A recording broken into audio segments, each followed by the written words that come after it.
पहिले आपल्या शिवरायांच्या काळामध्ये जेव्हा अशा घटना घडायच्या तेव्हा जे शिवराय होते त्यांचे नियम होते काही, ते नियम लागू होते, तेच आता आपण लागू का नाही करू शकत?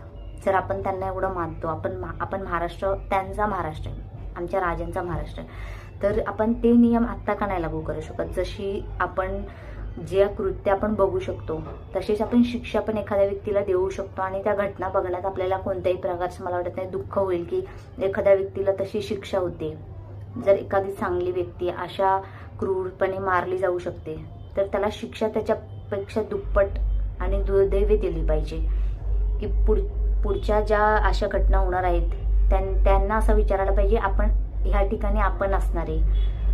म्हणजे सेम तसंच जसं हात पाय कापून जशा शिक्षा देण्यात येत होत्या तशाच सेम शिक्षा आपण आत्ता का नाही देऊ शकत? तसे नियम आता परत का नाही लागू होऊ शकत? मला वाटते आपण